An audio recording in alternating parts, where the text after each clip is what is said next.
मैंने पहले भी ये निवेदन किया था और वो बार बार ध्यान रखने की चीज़ है। वो जो दर्शन है वो अद्वैत और अभेद का दर्शन है, शक्ति की उपासना है।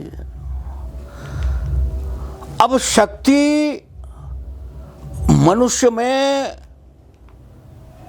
कितनी है इसकी कोई सीमा नहीं है। मनुष्य की क्षमता, मनुष्य की योग्यता, इस योग्यता और क्षमता और शक्ति की सीमा का कोई निर्धारण नहीं कर सका है और कोई इसका निर्धारण नहीं है। इसका कारण है कि मनुष्य स्वयं उस प्रकृति की रचना है, प्रकृति से अभिन्न है और उसे जितना अधिक से अधिक प्रकृति के इस अभिन्नता का विचार, अभिन्नता के विश्वास की जैसे जैसे दृढ़ता और जैसे जैसे उसे भान होता है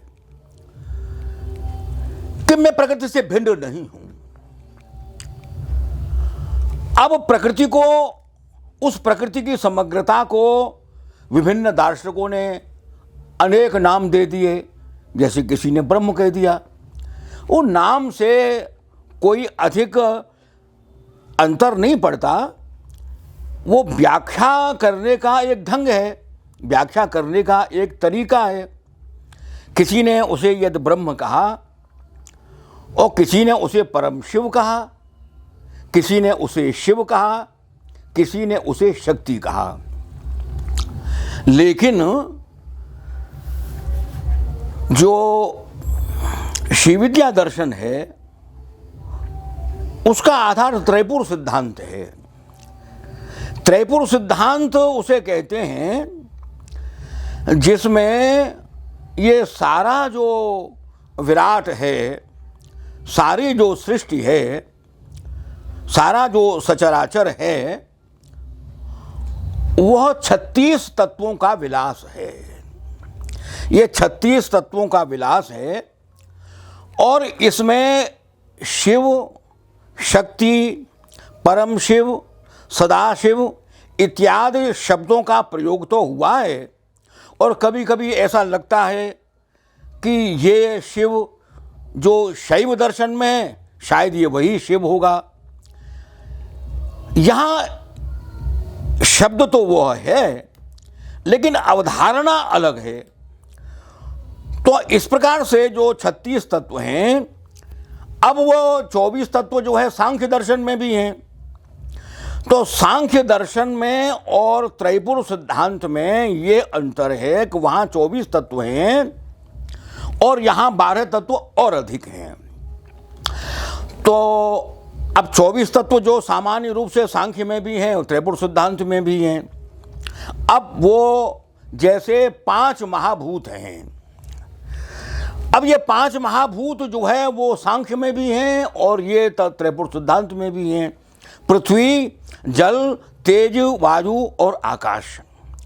अब ये जो 5 तत्व हैं इनको आप पंच महाभूत भी कह सकते हैं और कहते ही हैं। अलग अलग दर्शनों में, अलग अलग परिभाषाओं में, अलग अलग परंपराओं में इनको एक पंच महाभूत भी कहा गया है और पंच तत्व भी कहा गया है। सांख्य दर्शन में भी तत्व है तो यहाँ त्रैपुर सिद्धांत में भी जो है वो पंच तत्वों में 36 तत्वों में इनकी गणना है। अब ये जो पृथ्वी, जल, तेज, वायु, आकाश, ये जो 5 महाभूत हैं, इन 5 महाभूतों के 5 विषय हैं। अब 5 विषय, जैसे आकाश का विषय शब्द है, ध्वनि, और पृथ्वी जैसे है तो पृथ्वी का जो विषय है वो है गंध। अब ये तर्क संग्रह नाम की एक छोटी सी पुस्तिका है, वैसे है वो सांख्य के से ही जुड़ी हुई है। तो उसमें भी आगे तत्र गंधवती पृथ्वी सा द्विविधा ऐसे करके सभी आकाश का भी और वायु का भी।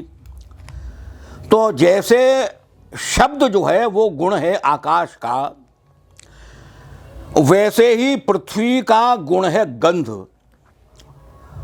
और वायु का गुण है स्पर्श। स्पर्श उससे हम पहचानते हैं ना कि वो ये ठंडी हवा है, कि ये गर्म हवा है, ये ऐसे करके। तो पृथ्वी जल, जल जो है वो स्वाद रस, रस जो है ये इसका विषय है ना। अब जब जब जब प्रकाश है, सूर्य है, पृथ्वी जल तेज, तेज तेज अग्नि है ना, अग्नि में ये तेज में जो है सूर्य भी आता है। तो खैर, तो वो जो तेज है उसमें ज्योति है, उसमें प्रकाश है। तो प्रकाश में क्या होता है कि प्रकाश में चीज़ दिखाई देती है। क्या चीज़ दिखाई देती है? रूप दिखाई देता है। तो रूप जो है उसका विषय हो गया। तो रूप, रस, गंध, स्पर्श। तो इस प्रकार से पृथ्वी जल, तेज, वायु और आकाश, शब्द का, स्पर्श का, रूप का और रस का और गंध का। अब ये 5 और 5 10 हो गए। 5 महाभूत और 5 महाभूतों के 5 विषय या 5 गुण। अब इन 5 जो गुण हैं उनकी 5 ज्ञानेंद्रियां हैं। अब ये 15 हो गए।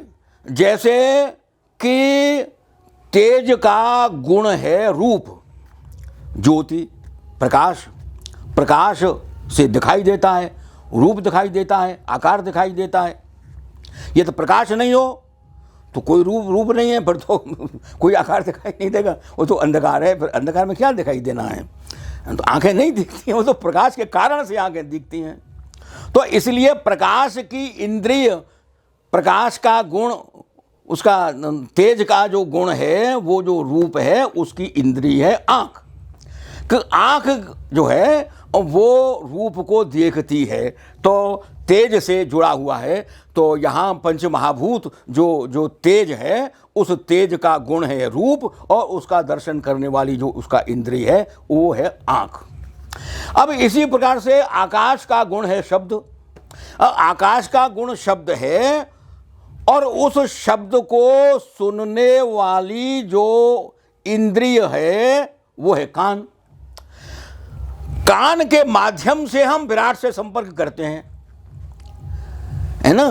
तो ये द्वार है, एक तरीके से द्वार है। ये द्वार उससे, विराट से इस पिंड और ब्रह्मांड के जोड़ने वाले जो द्वार हैं, ये जो लिंक कहिएगा, पुल कहिएगा, द्वार कहिएगा, जैसे भी कहिएगा। तो रूप से देखा आंख ने, तेज उसका महाभूत है। कान से सुना शब्द, और शब्द आकाश का गुण है। इसी प्रकार से गंध पृथ्वी का गुण है। तो इस गंध को किसने संवेदना से ग्रहण किया? नाक नाम की इंद्रिय ने, नासिका ने उसको ग्रहण किया, वो गंध। तो पृथ्वी जल, अब जल महाभूत है, और जल का स्वाद जो है वो विषय है, वो गुण है। और इस स्वाद को ग्रहण करने वाली रसना है, वो जीव है। वो जीव, अच्छा, जीव कर्मेंद्रिय भी है और ज्ञानेंद्रिय भी है। ये दोनों भूमिकाएं निभाती है ये जीव जो है। तो पृथ्वी, जल, तेज, वायु। अब ये वायु का जो गुण है वो स्पर्श है, और इस स्पर्श को कौन सी इंद्रिय ग्रहण करती है? कि त्वक, कि जो हम ये जो त्वक है, ये जो इससे स्पर्श करते हैं, इस उंगली से हम देखते हैं, या ये इस त्वचा से हम देखते हैं, इसका अनुभव होता है कि ये गर्म है, कि ठंडा है, कि कैसा है, किस प्रकार का है ये, और वो उसका वो ये खुरदरा है कि या ये चिकना है, ये इसको हम इससे त्वक से द्वारा हम इसको ग्रहण करते हैं। तो पृथ्वी, जल, तेज, वायु, आकाश, 5 हो गए ना। तो 5 महाभूत, पृथ्वी, जल, तेज, वायु, आकाश, और 5 महाभूतों के 5 गुण, शब्द, स्पर्श, रूप, रस, गंध, और उनकी 5 इंद्रिय, आंख, नाक, कान, जीभ और त्वक, ये 5। तो इस प्रकार से ये 15 हो गई है। ये 15 जो है वो हमारे जो ज्ञान, अब 5 जो है वो कर्मेंद्रिय हैं। तो जैसे हाथ है, पैर है,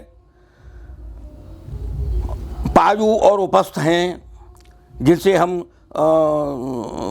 मल द्वार से या मूत्र द्वार से, वो भी इस विराट से संपर्क का एक द्वार है।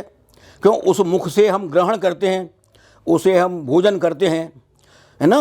तो ये मुख है, हाथ हैं, पैर हैं, पायु है और उपस्थ है, इससे ग्रहण करते हैं, वहाँ से छोड़ते हैं।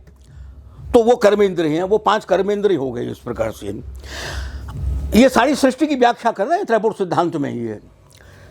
तो ये 20 हो गई है, 20 जो है वो इस प्रकार से हो गए। अब ये तो शरीर की बात रही कि इस शरीर ने, पिंड और ब्रह्मांड, इस पिंड ने जो ब्रह्मांड से जो संबंध बना, जो संबंध जुड़ा हुआ है, उस जुड़े हुए संबंध की व्याख्या की त्रैपुर सिद्धांत ने।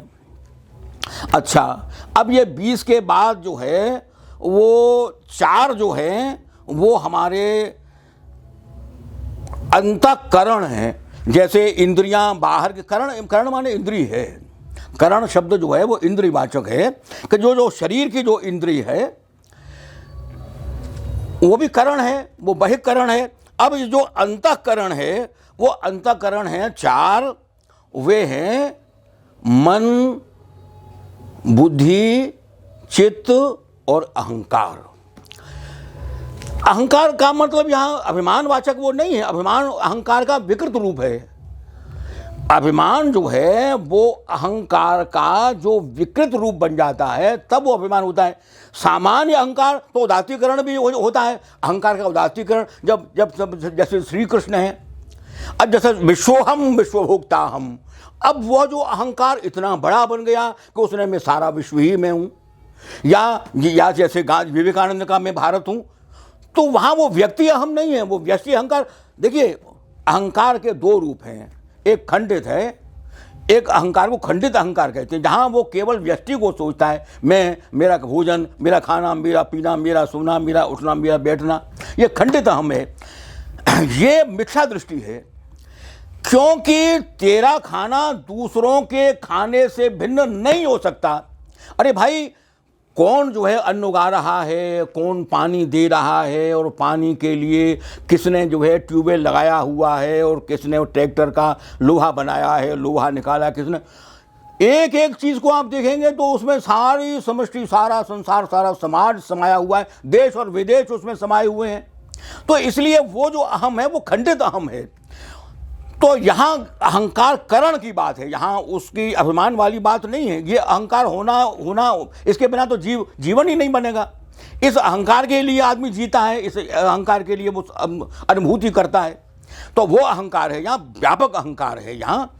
तो वो अब बुद्धि जो है वो क्या है कि वो जो धारण करे, धी है ना, मेमोरी जिसको आप कहते हैं, स्मृति जैसे आप कहते हैं, या नवनोन्मेषशालिनी, जो कोई चिंतन कर सके, जो मौलिक अन्वेष कर सके, ये बुद्धि के कार्य हैं। बुद्धि का एक कार्य है याद करना, याद रखना, स्टोरेज, स्मृति जो है ना, उनका एक खजाना जो है वो उसमें बना हुआ है। और ये भी बड़ी खजाना है जो पीढ़ी दर पीढ़ी चलता है। ये जो स्मृतियों का खजाना है, कोई ऐसी चीज़ नहीं है ये कि हमारे जो स्मृति कोश है, उस स्मृति कोश में मानव जीवन के आदि से लेकर के आज तक की जो स्मृतियां हैं, वो किसी न किसी रूप में, बहुत सूक्ष्म रूप में समाई हुई हैं। वो मौजूद है, वो स्मृतियां कहीं नहीं गई हैं। सारे युग बीत के कहाँ चले गए? सारे युग कहीं नहीं गए, वो सारे युग हमारी स्मृति में समा गए, और वो हमारी उस बुद्धि में, जिस बुद्धि का कार्य है मेमोरी को भंडारित करना, स्मृतियों का कोश बनाना, को वो जो स्मृति कोश है, वो स्मृति कोश जो है, यदि स्मृति की इतनी महिमा नहीं होती तो ये सप्तशती का वो आता है ना, या देवी सर्वभूतेषु स्मृति रूपेण संस्थिता, कितनी बड़ी शक्ति है। ये जो हम शक्ति की बात कर रहे हैं ना, कि मनुष्य की स्मृति शक्ति कोई मामूली शक्ति है, अपार शक्ति है स्मृति की, और वो हमारे पास मौजूद है, वो हमारे पास मौजूद है। हरद्वाई लाल शर्मा जी जो है वो लोक वार्ता के और मनोविज्ञान दोनों के बड़े भारी मनीषी थे, बड़े भारी पंडित थे, मेरठ में रहा करते थे। तो उनके पास गया, मनोविज्ञान थे, मनोविज्ञान के पंडित थे। जब उनके पास मैं गया तो उन्होंने मुझे बात बताई कि मनुष्य का मन बीते युगों का एपिटोम है। और उसमें उन्होंने मुझे बताया विस्तार से कि ये जो मनुष्य का मस्तिष्क है इसमें 2 अरब कोशिकाएं हैं, और 2 अरब कोशिकाओं में हमारा जो काम चलता है, साधारण आदमी का 20-22 कोशिकाओं से सारी जिंदगी पूरी हो जाती है। और जैसे गांधी जैसे जो विशाल व्यापक चिंतन करने वाले जो मनीषी होते हैं, उनकी 150 से 200 कोशिकाएं जागृत होती हैं, जबकि मनुष्य के पास अरबों कोशिकाएं हैं। तो इतना स्मृति कोश, इतनी स्मृति अब ये बुद्धि में है। तो बुद्धि का काम क्या हुआ कि बुद्धि का काम हुआ कि मेमोरी का भंडारण करना, स्मृति को का कोश बनाना। और स्मृति कोश है वो जैसे पिता से या माता से वो जो बालक आता है तो केवल शरीर ही नहीं लाता है, वो मन भी लाता है, वो अंतःकरण भी लाता है, मन बुद्धि चित्त और अहंकार भी वो आते हैं उसके साथ। तो उसमें वो जो स्मृति है, उसमें जो बुद्धि है, उस बुद्धि में वो स्मृति है। अच्छा, वो तो बुद्धि का काम, एक तो स्मृति हुआ धी धारणा, दूसरा काम उसका हुआ नवोन्मेषशालिनी अर्थात कल्पना करना। अब कल्पना कोई मामूली शक्ति नहीं है, यह अपार शक्ति है। कल्पना के बिना आप कोई भवन बना सकते हैं क्या? एक छोटी सी बात है, मकान फकान बनाना, सब गरीब आदमी भी बेचारा झोंपड़ी फोंपड़ी अपना कुछ बना ही लेता है, बड़े बड़े भवन बना लेता है, बड़े बड़े इंजीनियर आते हैं, कल्पना करते हैं कैसे। लेकिन जहाँ राष्ट्र के निर्माण की बात आती है, जहाँ समाज की नए समाज की कल्पना की बात, तो बिना कल्पना कैसे हो सकता है ना? तो वो चाहे राम राज्य की परिकल्पना गांधी ने करी हो, है ना, चाहे वर्ग विहीन समाज की कल्पना कार्ल मार्क्स ने करी हो, वो क्या करी? कल्पना करी। कैसे करी? बुद्धि से करी। तो जैसे मैं बता रहा हूं ना, मनुष्य की शक्ति की बात आपके लिए बता रहा हूं मैं, वो जो 36 तत्व हैं, तो मन बुद्धि चित्त और अहंकार, बुद्धि का काम है कल्पना करना, बुद्धि का काम है स्मृतियों का धारण करना, बुद्धि का काम है विवेचन करना। विवेचन करना क्या? विवेचन करना किसे कहते हैं? सदसत विवेचनी बुद्धि। तो जो सत और असत का विवेचन कर सकती है, ये सफ़ेद है और ये काला है, ये ठंडा है, ये गर्म है, ये अच्छा है, ये बुरा है, ये सुंदर है, ये असुंदर है, इसको कहते हैं विवेचन।